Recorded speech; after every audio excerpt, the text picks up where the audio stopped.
Inside New Orleans Sports with Eric Asher is underwritten by... At Villere's Florist, we deliver the magic of flowers 7 days a week to the North Shore and South Shore in the New Orleans area. Whether it's for birthday parties, baby celebrations, Villere's provides colorful floral displays for all. With a store full of fresh-cut flowers, exotic tropical flowers, orchids, roses, and even fruit baskets, our goal is to make your vision a reality. Villere's Florist, proudly serving Louisiana since 1969. Dave Miette Insurance Agency. Auto, home, flood, business, 504-556-0809. Dave Miette, INSagency.com. C&C Drugs is a family-owned pharmacy that's been serving Southeast Louisiana for over 50 years. Whether you need help taking care of an elderly family member, a growing child, or even a pet, C&C provides patient-centered care for your entire family. C&C Drugs, large enough to serve you, small enough to know you. Locations in Mandeville and Araby.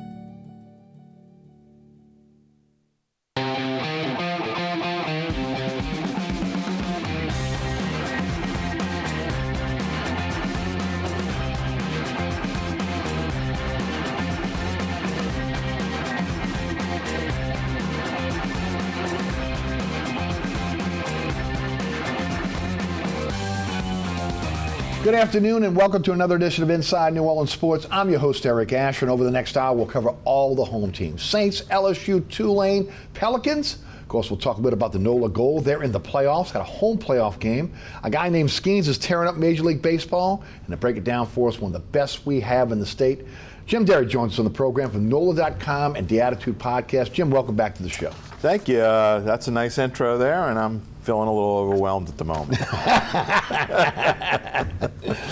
He does a great job. I'm telling you right now, if you have not had a chance to check out the podcast, just you put it on again, your to-do list, and check him out. Jim, when can folks check out the podcast? Where is it? Give us all the... Oh, we're back from vacation every Monday, Wednesday, and Friday. We go live at 11 a.m. on YouTube, Facebook, and Twitter. You can search for Attitude Podcast on YouTube is the best place, the easiest place to find us. But then also after the fact, everywhere you get your podcast, you can listen to us on demand. Beautiful.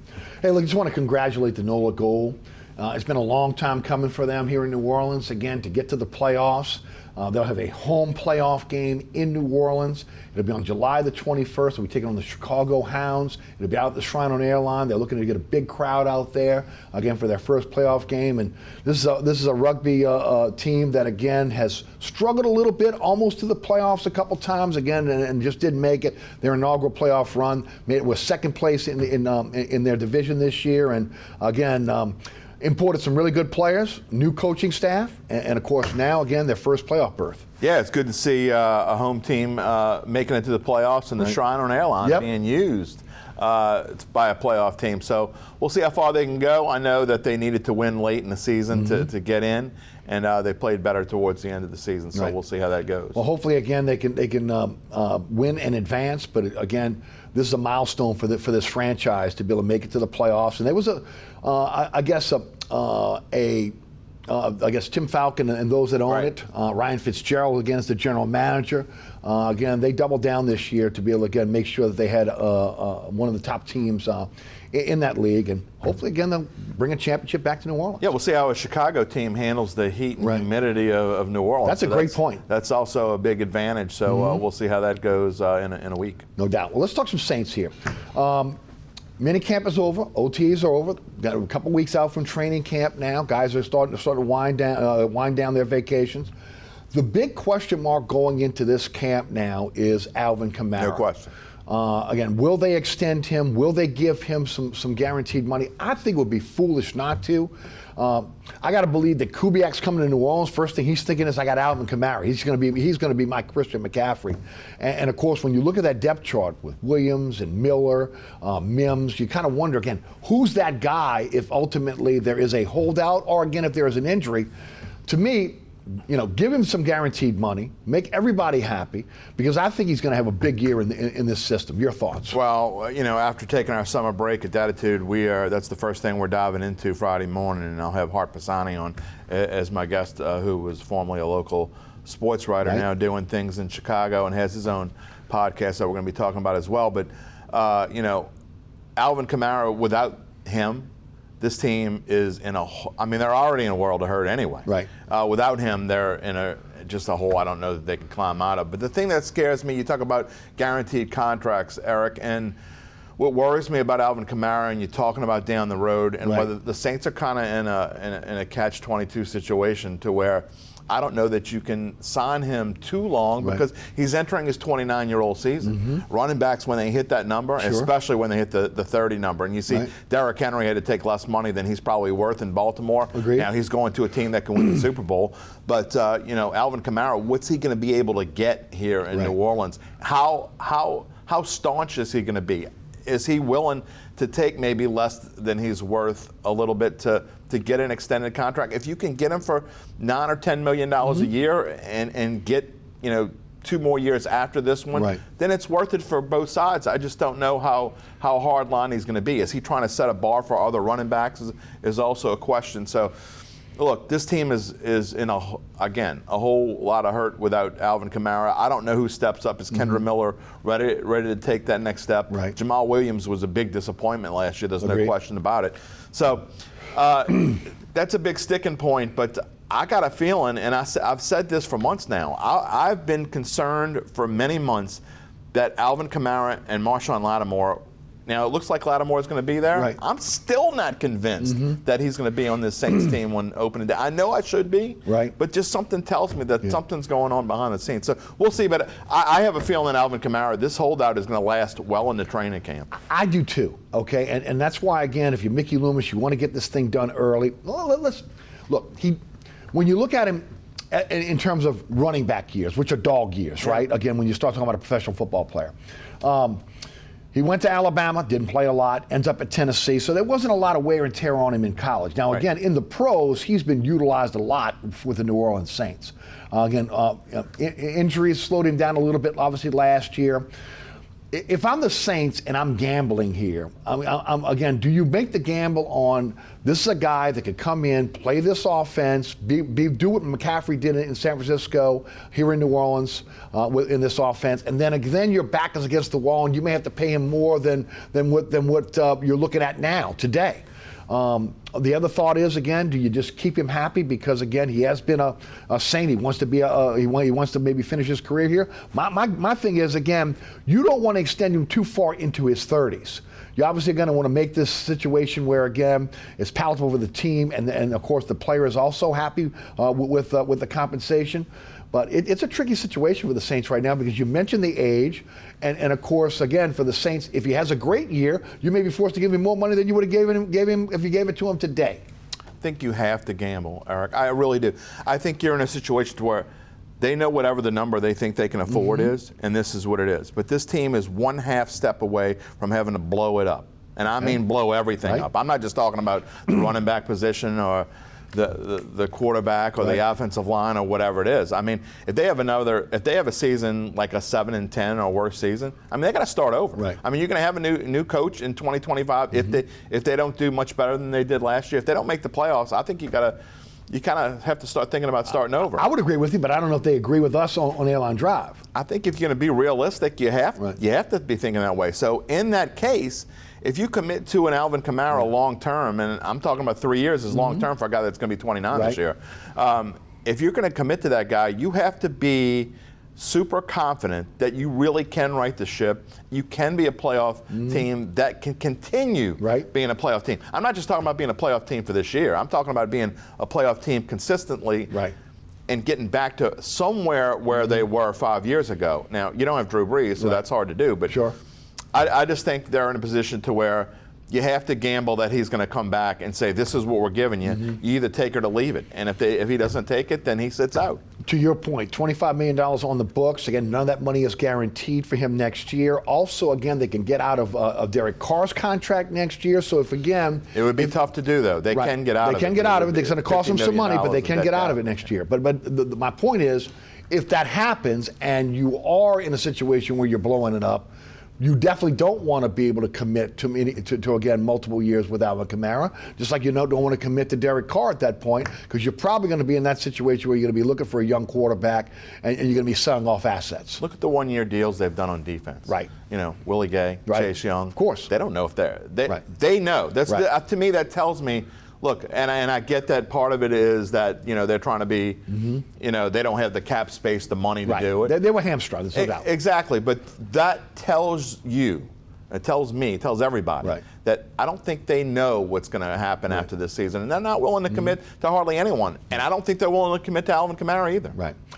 Biggest question mark to me, really two question marks going into this season. One is the offensive line. What will that look like when everything shakes out at the end of camp? And the other one is, again, the ability to stop the run. What are they going to do on the interior of the defensive line when it comes to nose tackle? Those are my two major concerns going into this season. What are yours? You're stealing my thunder from my show on Friday morning. I must be watching the In show. fact, you must have got a copy of what my front page looked like. There's no question the second concern in this team, Alvin Kamara is number one. Right. The O-line is 1A. Right. Agreed. You know, right now you're looking at your rookie who played right tackle throughout his college career is going to have to play left tackle. Maybe he can do it. Maybe he can't. I'm going to go in as positive as I can and think that he can. Okay. Right. But now you're depending on a guy in Trevor Penning. You're going to put him in right tackle when he was a left tackle. So now you got two guys, two anchors, playing out of position already. Agreed. And a guy in Trevor Penning that already proved that he can't play. So maybe they can rehabilitate him. Maybe they can't.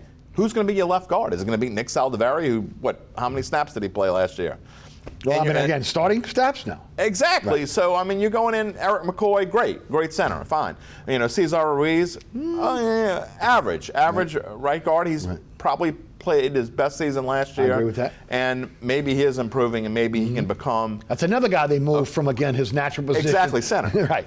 So, this offensive line to me, and I hate to say this, and look, I'm trying to be positive, and I've been saying this since the offseason began. I am trying to be as positive as I can. But when you look at this offensive line, realistically, they have a chance to be the worst offensive line in the NFL. And if you're going into the season, by most accounts, you look at PFF, a lot of people use PFF for grades. They're going into the season as the worst offensive line in football. And you cannot have, with Clint Kubiak, who's been able to get around some things in San Francisco, who had maybe a 20th ranked offensive line. There's a big difference between a 20th ranked offensive line and a 32nd ranked offensive line. If this team has a 20th rank, if they end up being the 20th ranked offensive line, I think this team's going to be okay. They'll be fine. I just don't think they're going to be there. Right. And to your point, again, now a lot of one-year deals, right? Udo, one-year deal. Patrick, one-year deal. Heron, one-year deal. Lemieux, one-year deal. These are all veterans that they brought in that, again, you would think that one of those guys or multiple of those individuals would have an opportunity to be able to start for this team. I'm not buying Saldiveri. I'm not buying Penning unless they can prove it to me they can play in the NFL as a starting offensive lineman. I think you got a better shot with those guys that are on one-year deals. But again, but you know what that tells me, Eric? All those one-year deals on the offensive line, they're going to be like shuffling in, plug and play. There's going to be no consistency like there was last year. And I mean, that doesn't lend to success. If you're constantly changing who you're going to put in at left guard, or you're going to move Fuanga to right tackle at some point. So, okay, let's try somebody else at left tackle. I mean, what does that do for you? Look, Derek Carr's got to know who his linemen are. And they've got to figure this out in the next few weeks, really. And there's no doubt. That's one of the keys to the season. And it's going to be a preseason, I think, where these guys, these starters, I think you're going to see starters playing a lot. They have to play. They have to. No, I would agree with you. And look, to your point about the offensive line and those one-year deals. The one-year deal for Chase Young, I get. Okay, again, he's coming off an injury. He's trying to rebuild himself. Maybe get another contract. Willie Gay looking for a one-year deal to try to get a bigger contract. Those offensive linemen don't sit out there on the free agent market and get one-year deals if they're quality offensive linemen. You get guys at the end of their career, and that's pretty much what they have right now. Journeymen who have played this system, who you hope you can plug and play. And I will say this, because of Clint Kubiak's recent relationship with Ali Udo, I think that's the guy you need to watch, and I think he's going to. And I think Patrick as well is another guy you have to watch. Yeah, for sure. But I really think Udo's going to end up taking that left guard job. Right. But then you're talking about a guy who I think he has 17 or 18 starts in his NFL career on the offensive line, and 14 of them were with Kubiak when he was the OC in Minnesota. So I don't know. No. You're doing a lot of hoping, and everything has to go right for this unit to even be in the upper 20s. Right. And that's where they need to be at the minimum. Here's another question mark that I think that has to be answered when going into this training camp. It looks as though they're going to go with 2 young quarterbacks as their backup. Yeah. Hayner and Rattler. Again, Peterman was brought in. Looks like he's the odd man out. Maybe that changes when they get to camp up in California. But it looks as though that again, all indications are that's what they're going to do. Again, another huge gamble for this team.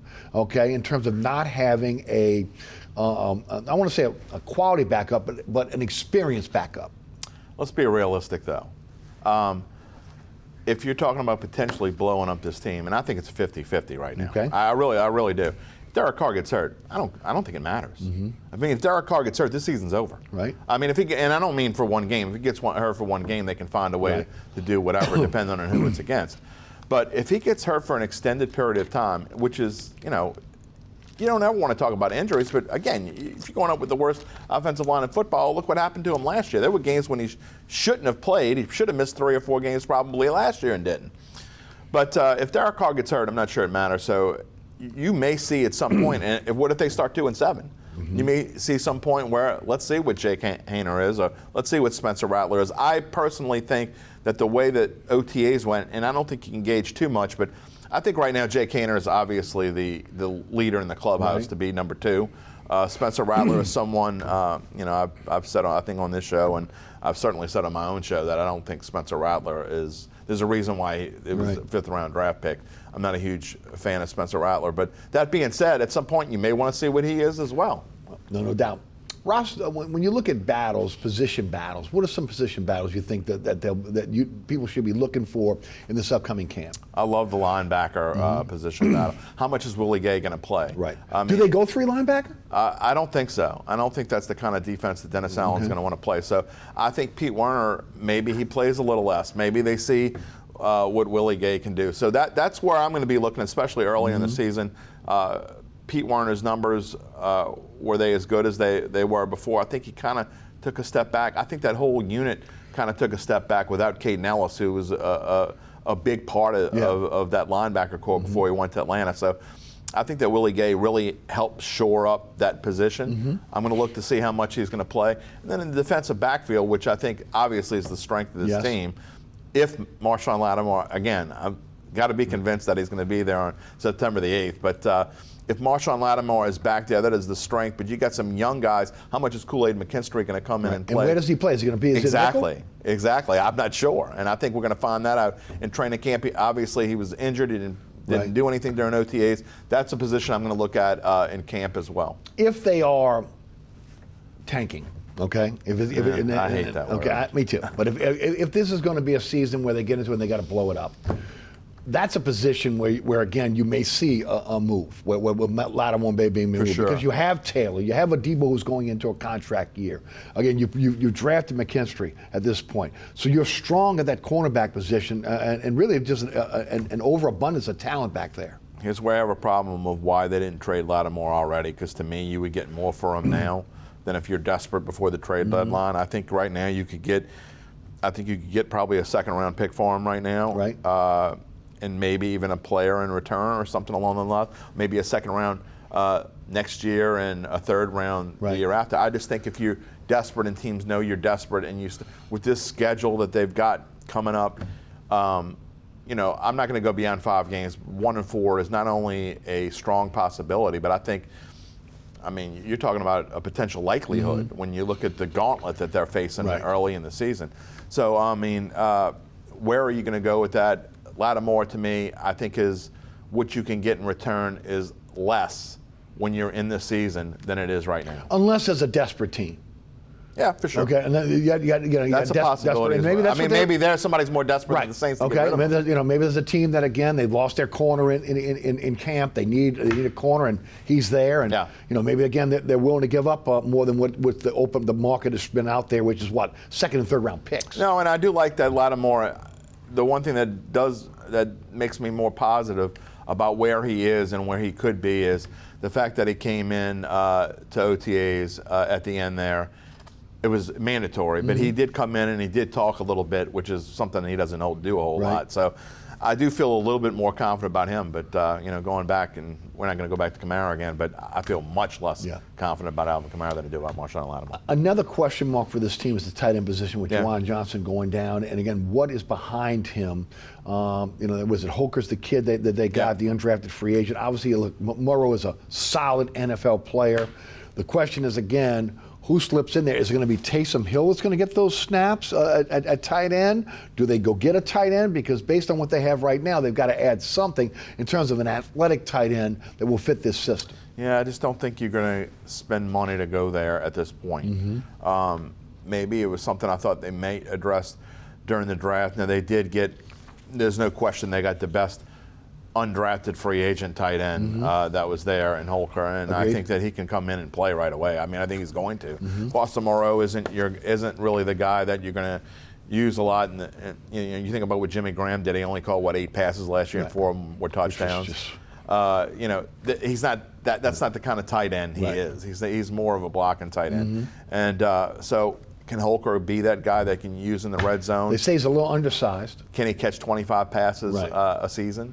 Maybe. But I think you're going to find out, and I think he's going to be used a whole lot. How do you think Taysom will be utilized in this offense? Taysom's an interesting. I think you're going to see him in the backfield a lot. I think you're going to see him play fullback a good bit. Now, I do think he's going to line up at tight end, but that's one of the big mysteries of this Clint Kubiak offense is where does Taysom Hill fit in? Is he more of a use check guy? Exactly. I think he is kind of a use check guy. And if you think about it, he's probably a little bit more, he's definitely faster than use check, and he's more athletic, I think, overall than use check. But I think the good thing about Taysom is he's willing to do whatever it takes. I don't think you have to worry about him. I think he can block. I think he can run. And I still think you're going to see him plenty in the position that he's been used and kind of coming in and playing that quarterback role every now and then. Maybe not as much as he did before, but I do think the one thing that Pete Carmichael didn't do that chapped my hide, I'm going to keep it as clean as possible here, is that I thought you would see Taysom Hill come in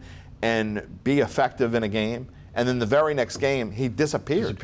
He just didn't play. And I didn't understand it at all. I think that's not something that's going to happen now. I think Clint Kubiak is going to use Taysom Hill quite a bit. Again, another guy that's getting a little bit older too. At 32 years old, how is he able to be as effective? You're getting to the point now where he's only got to me, a year. The way he plays and his bruising is. If you see Taysom Hill after a game, he's bruised from head to toe because he's a battering ram. Well, not just that. I mean, think about the history of him again in football. He's been.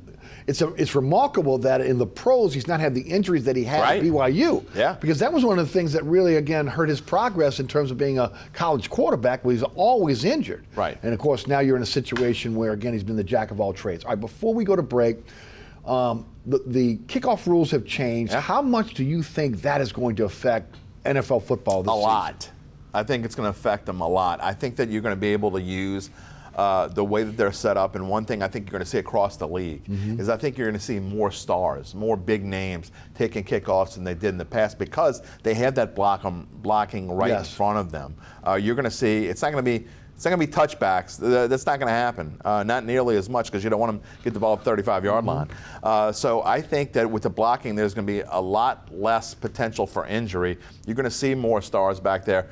Does Rashid Shaheed become a returner? I think you're going to see, maybe not in preseason, but I think you will see that coming into effect. I know a lot of people don't like change, and I'm actually one of them. I'm not a big change kind of guy, but as a guy who watched the USFL and the XFL and now the UFL, I think these rules are going to benefit teams that know what to do with their special teams. I think they're going to benefit them greatly. I think you're going to see more returns scored for touchdowns. I think you're going to see more returns that get you to the 40 to the 50-yard line. It's going to help. And I think the Saints are actually in a good position with this. I like this rule, and I think it's going to benefit the Saints.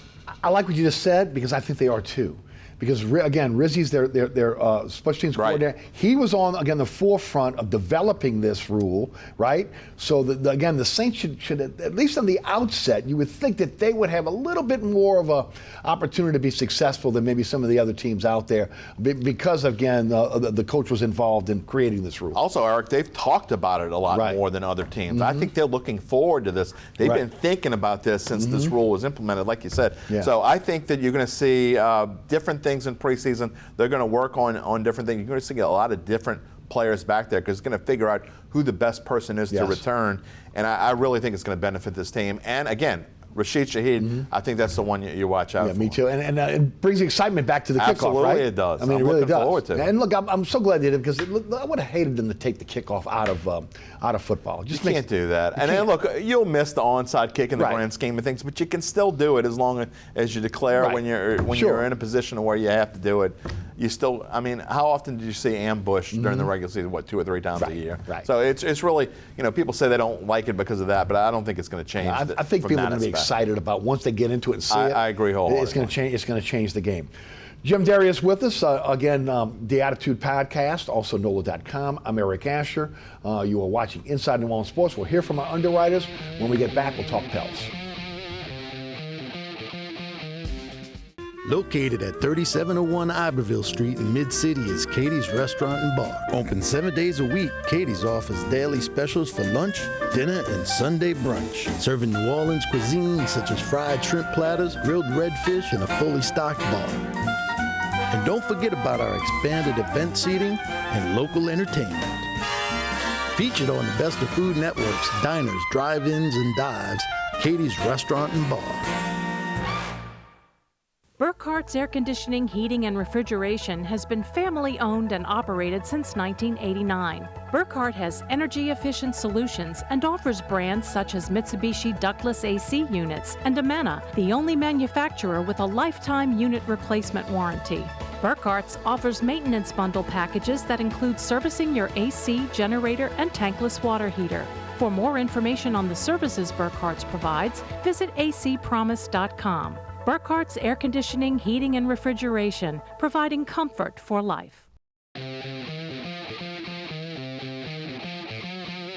Welcome back to Inside New Orleans Sports. I'm your host, Eric Asher. Jim Derry is with us from the Attitude Podcast and also NOLA.com. Let's talk Pels. 49 regular season wins for them, play-in tournament. They get swept in the playoffs by Oklahoma City. Got to bring that up again. Look, it is what it is, right? I mean, again, I mean, it's hard to just to glaze over that because of the expectations of the season last year, how that was going. They're in blow-up mode. It looks like. Okay. Let's talk first of all about what has transpired this week, and that is the trade for Deontay Murray, trading Larry Nance Jr., Dyson Daniel, E.J. Liddell, sign and trade with Cody Zeller. The Lakers' 2025 first-round pick, the last pick that was left from the Anthony Davis trade, and either the lesser of the Bucks' 2027 pick, which again the Pels got for Drew Holiday, or the Pelicans pick in the first round. Murray comes in, again, an 8-year vet, 27 years old, averaged 22 points for the Hawks, 6.4 assists, and 5.3 rebounds in 78 games. He's under contract for the next 3 years. Your thoughts on this deal? I think this makes this Pelicans team much better defensively. You look at the scoring average, and that's great and all, but I mean, I think you're talking about. I think his scoring average will probably go down a little bit because of the scores that are on this team with him. But I think his assist number is going to go up. I like the way he plays. He's a heady kind of player. He's going to be able to make that pass. He's going to be able to find the open player, something that, the Pels just haven't had a true point guard. And I think that's something they have now. So I love the trade. I think it works out well for them. But I'm so concerned. What do they need going into training camp? They needed a point guard and they needed a big man. Right. They got the point guard, right? But they still don't have a big man. I mean, who's going to start at center? I don't even know if we know the answer to that. Well, yet. I mean, they went and got Tice again. Yeah, well, he's 6'8", and he's not a real big man. I mean, you lose Larry Nance, you lose Jonas. Right. And so, I mean, he's not going to be a starter. No, I mean, let's be realistic. No, he's a fill-in guy. I don't even think he's going to play as much as Larry Nance played. Right. So, I mean, this is a guy that was probably going to go to Europe soon, and if he didn't. Well, with Slim Pickens, there was nothing out there at the center position, so they had to do something. That's their own fault for waiting that long. Right. But they were so, I think they were so focused on Murray/Trae Young that they kind of lost sight of. And great, they went out and got Yves Missi in the draft, which I think he could be a great player for this team. I like the pick. And when you're picking, but is he ready this year? No, I don't think he's not ready to be a starter. Right. Do you think he can play backup for? No, I think he'll get in some rotations. Because a lot of people believe he's going to be in Birmingham for most of the season. I don't know. I think you're going to see. I think they want to see what his talent is. When you're talking about a 7-footer with the raw talent that he has, I think you need to get him in there and see what he can do.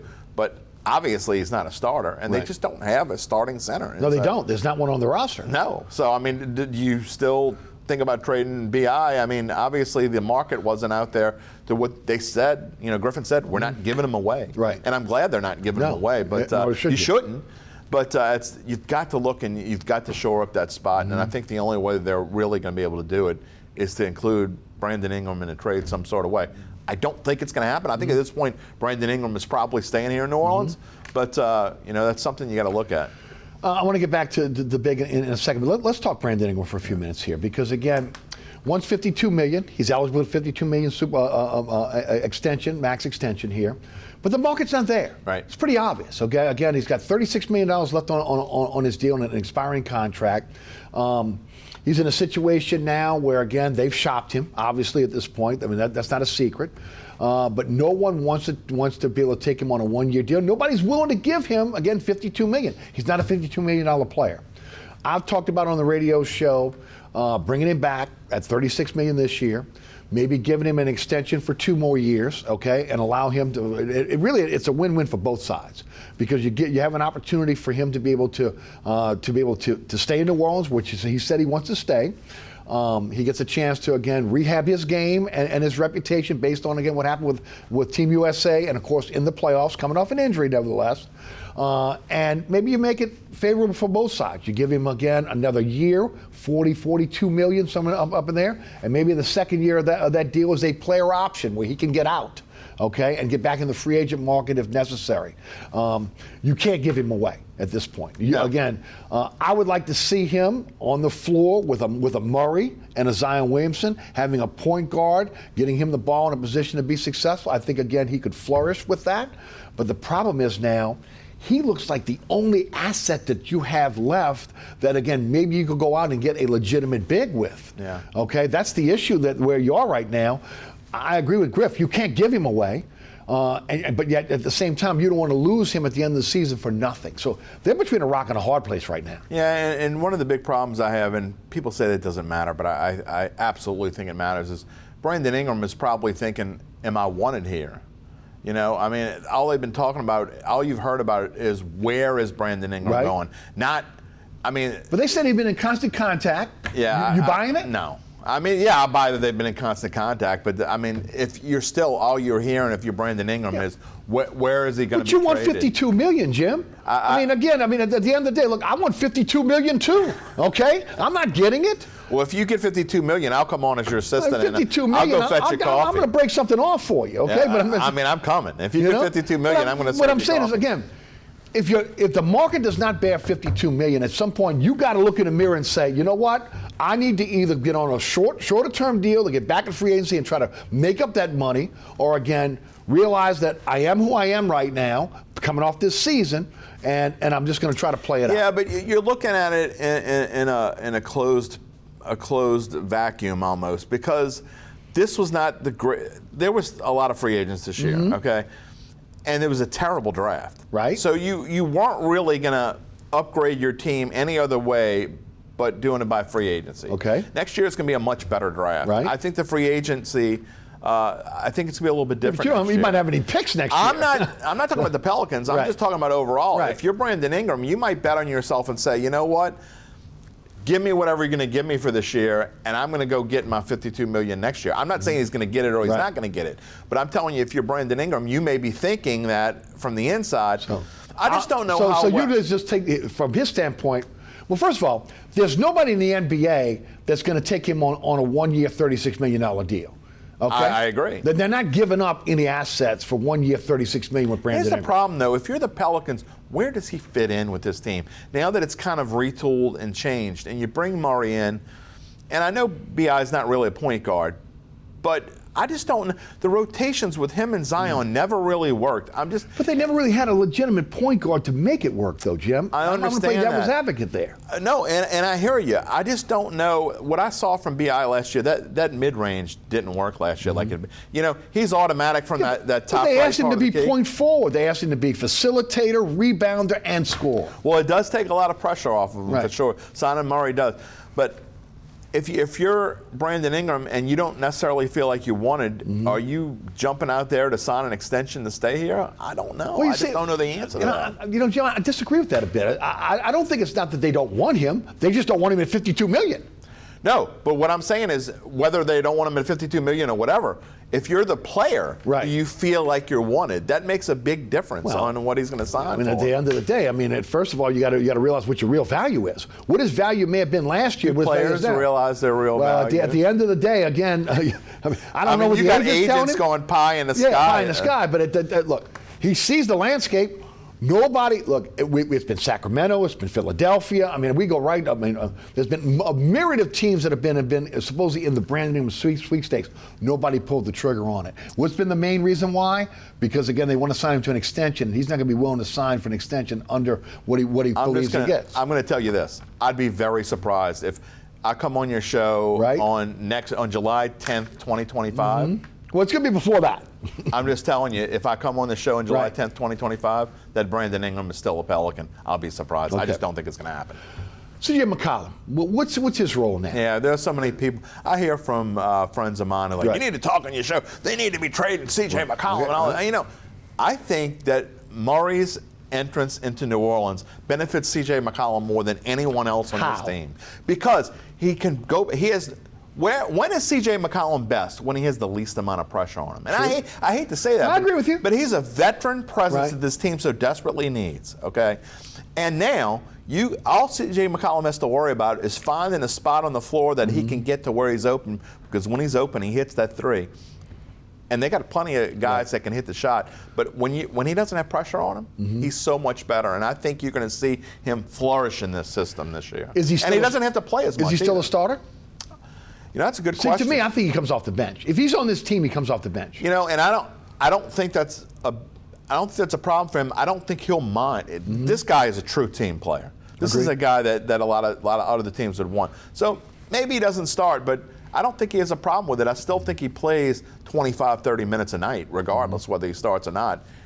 And I think that he's going to be that guy that you want on the floor at crunch time. So I just think that. Well, look, you get him on crunch time, but that doesn't necessarily mean he has to start. Well, he doesn't have to handle the basketball like he handled it last year. Right. And with the injuries that they had, and when B.I. went out, he had to take on all of that role. He had to be C.J. McCollum and Brandon Ingram, which is something he can't do. Right.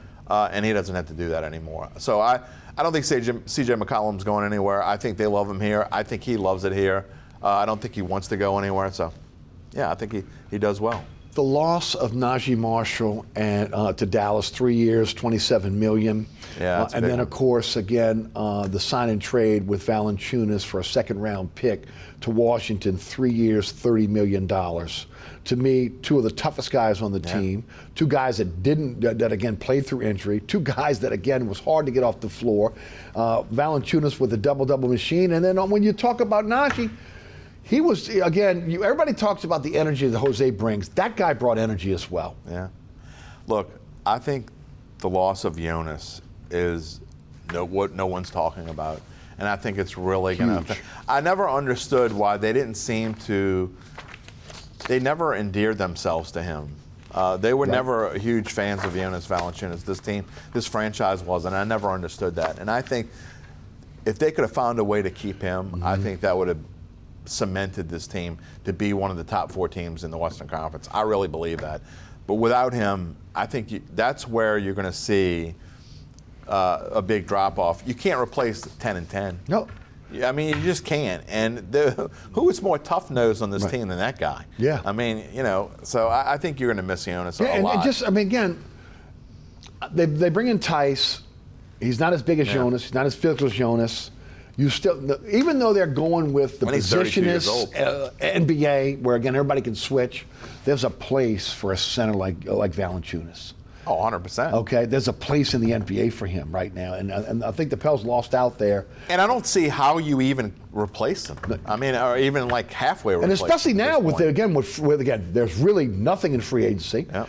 Nobody's given up one of their bigs. What they're hoping. I mean, Cleveland. They talked about Cleveland again. There's Portland out there. Well, I think that also if they go into the season before a trade deadline, I mean, you look at a team like Utah and maybe you can get a Markkanen or something like that. But what do you have to give up? Right. So, but even a Markkanen, again, he's an outside shooting big. Okay. Well, yeah, you still miss Jonas. Right. You still who's rebounding for you?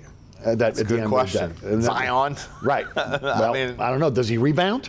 I mean, he's going to have to. He rebounds his own shot. I mean, honestly, he's going to have to. Right. Think about it. He's really going to have to. Well, I mean, look, that's another part of this, and I don't want to go too more deeper into the Pelicans, but if you trade Brandon Ingram, what happens if Zion gets injured? I'll tell you what. One thing you didn't talk about that I think that's going to be the most, besides Jonas being gone, I love Willie Green, but the one thing he's been lacking as a young coach is learning how to really formulate rotations well.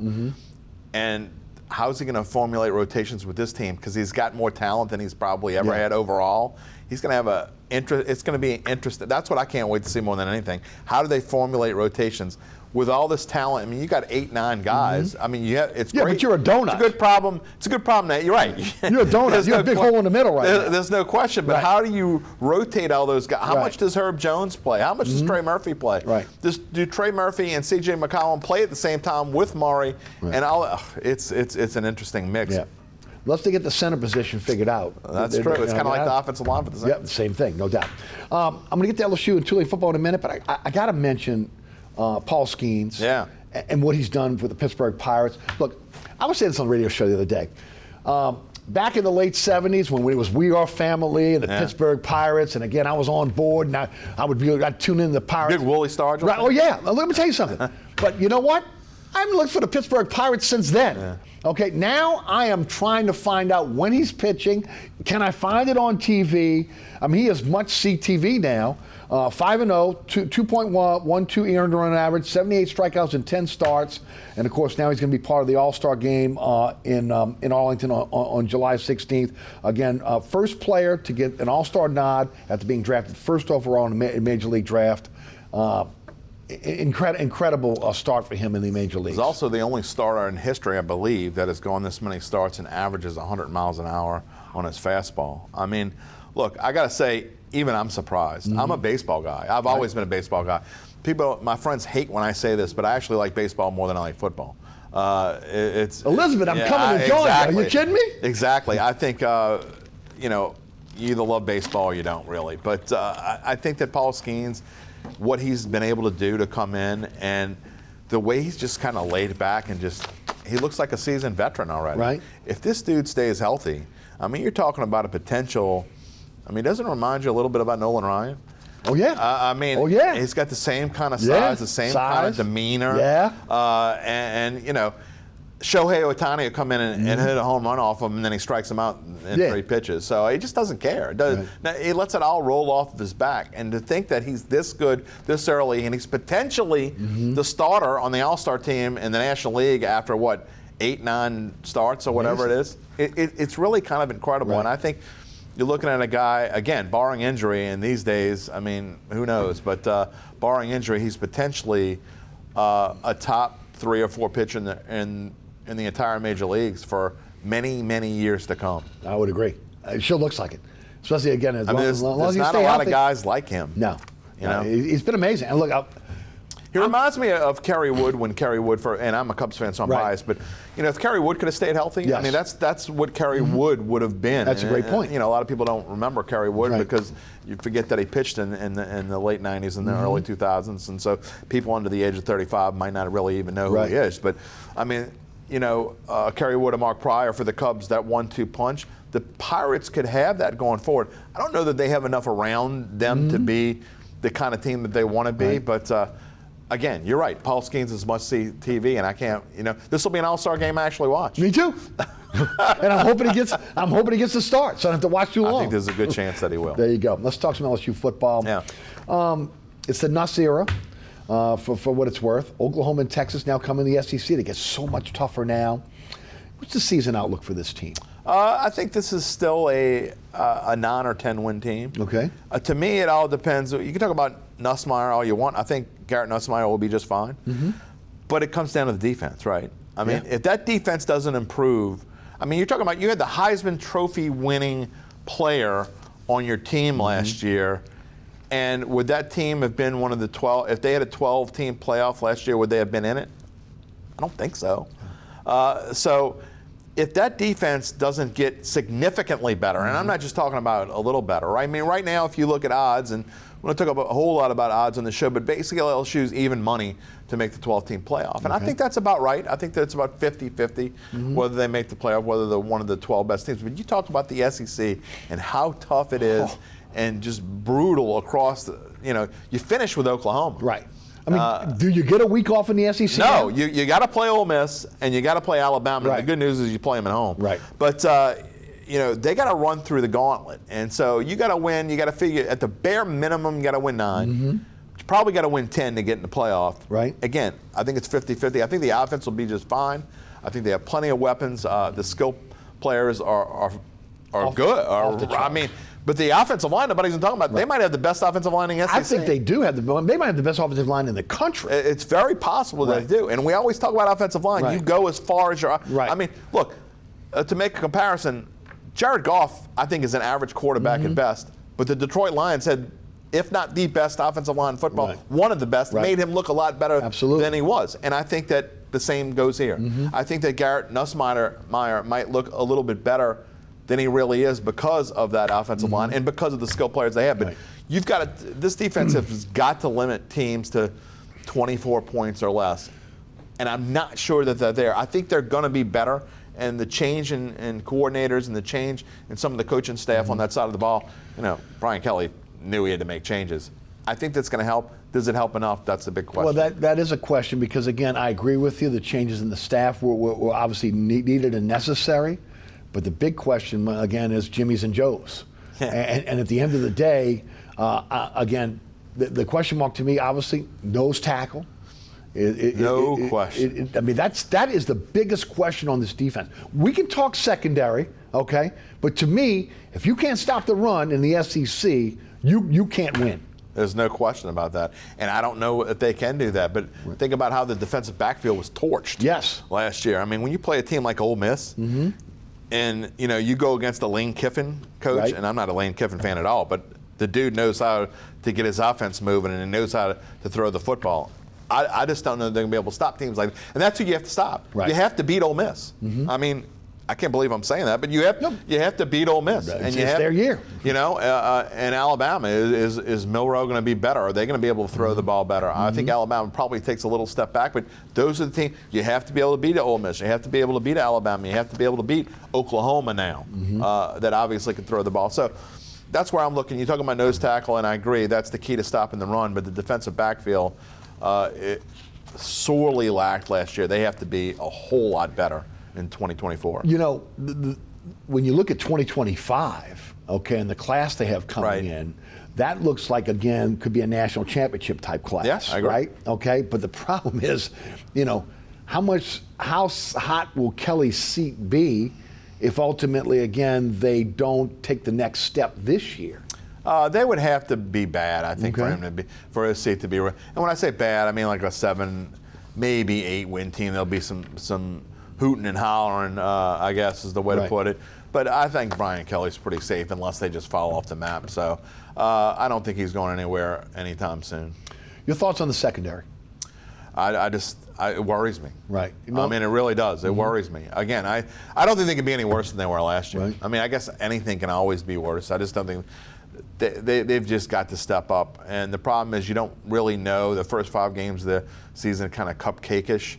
We'll see what they do in that first game. UCLA, they've lost a lot of talent. I don't know, Eric. I'm not That's definitely the worry spot. But I'm go back to your nose guard comment. Yeah, no. That's the biggest question mark there. And how do you hide that deficiency? That's the other part of it. Okay. That's at UCLA. I mean USC. Yeah, I know what you meant. I just you can't hide it.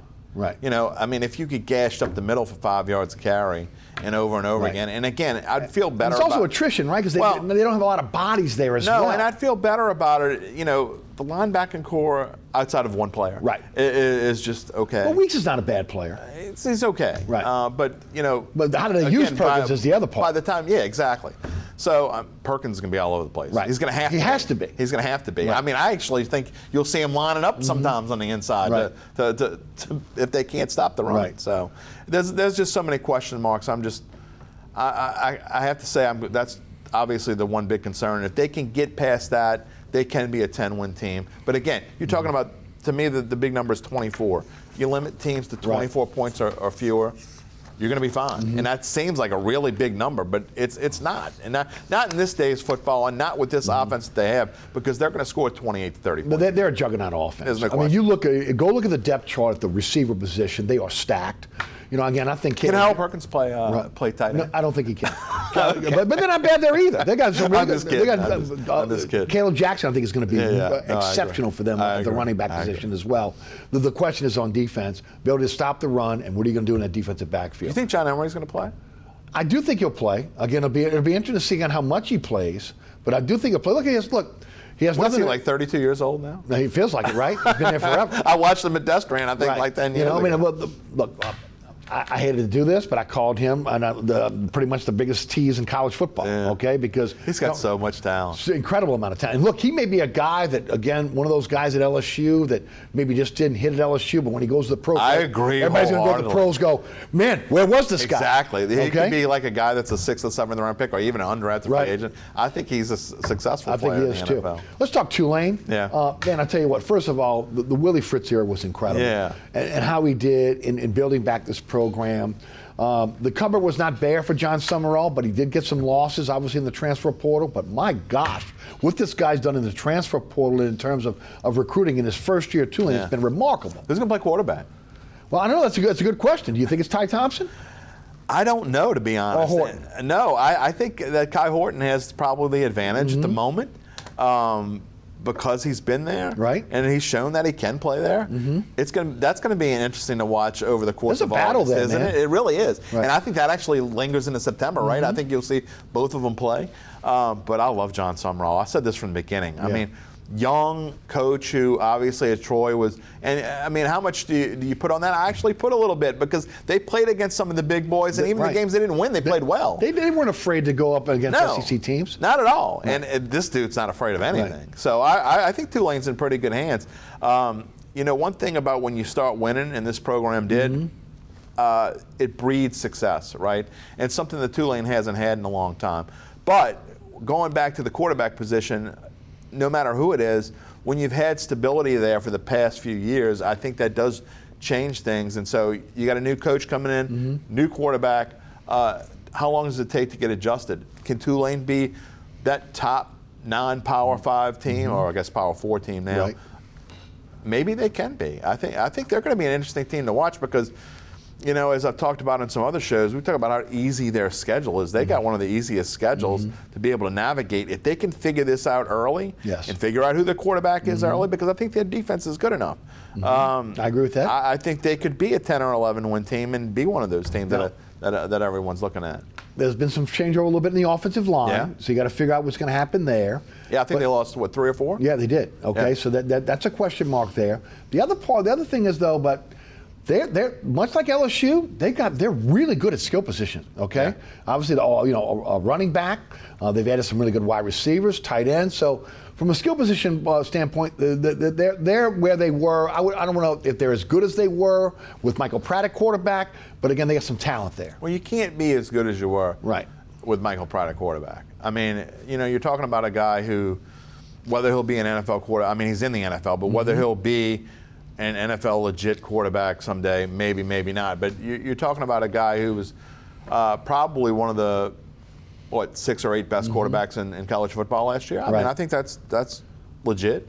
So when you lose that, it's not like LSU when you go from Jaden Daniels to Garrett Nussmeier, and there's not a whole ton of, there's drop off. He's a different kind of quarterback, but I don't know.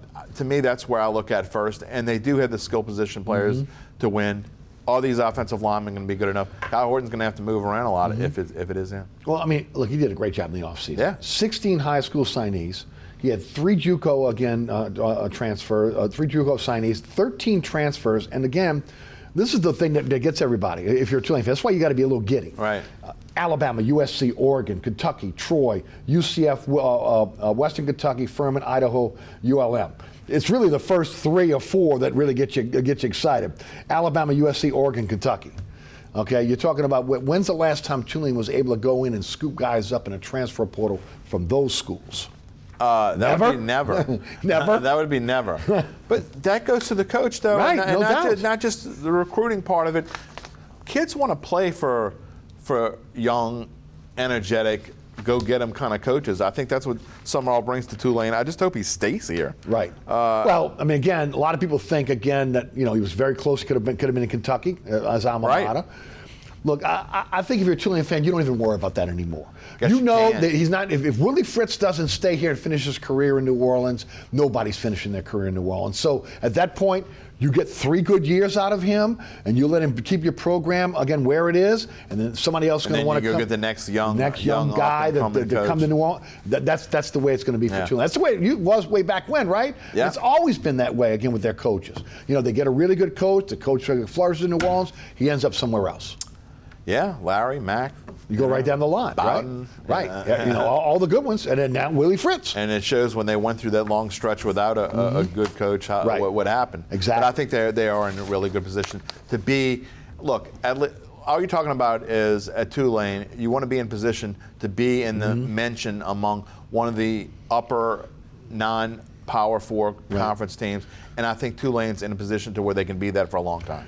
Jim, they've taken the next step. They got the collective, the Fear the Way collective. The issue is, again, fulfilling promises. Yep. Reason why Willie Fritz is not here, promises were not fulfilled. That bubble's still not built. Okay. Oh, I agree. All right, that bubble needed to be built. They needed that bubble built for the upcoming Super Bowl. Yeah. Because remember, the AFC team practices at Tulane. Okay, so that bubble was supposed to be built again by then. Still hasn't been built. Summerall's not going to be sticking around if he's got substandard. I think it's going to happen. You think it's going to happen? Yeah, I do. Okay. I think there are enough backers, and I have a decent amount of friends in the Green backers that they have money. Right. They're willing to put it up because they want to see this. This is not the same Tulane fan base that it was 15 years ago. No. Yeah, well, it's not the same fan base from when you and I were kids. Right, no. Because everybody's gone. Exactly. They're buried above ground. I mean, when they actually cared, when you could fill up a Tulane stadium that had 80,000 people in it. But, I do think that they're in a really good spot, and I do think they're going to get the money to do what they need to do. Jim, thanks for joining us. One more time, I got 7 seconds. Tell us about the podcast. The Attitude Podcast. You can find us on YouTube. You can find me on Twitter at Jim Derry Jr. or X now. Sorry, but every Monday, Wednesday, Friday, live at 11 a.m. Wherever you find your podcast afterward. All major platforms. Thank you, Jim. Appreciate you. Jim Derry with us. Okay, thanks so much for tuning in. Plenty of ways to catch our program. There's a QR code on your screen right now. Click that QR code. It'll take you to WLAE website, the YouTube channel as well. Remember, again, you can catch me on the radio, 106.1 The Ticket. You can download the 106.1 The Ticket app. Also, again, you can catch us on Spotify. Also, again, our podcast is wherever you find your podcast as well. Again, thanks to our underwriters who make this show possible. I want to thank Alice Chacon, also Danielle Wick, Ron Yeager, Jim Dotson, and our director, William Hill. For Jim Derry, I'm Eric Asher. Thanks so much for tuning in. We'll see you next week for another edition of Inside New Orleans Sports.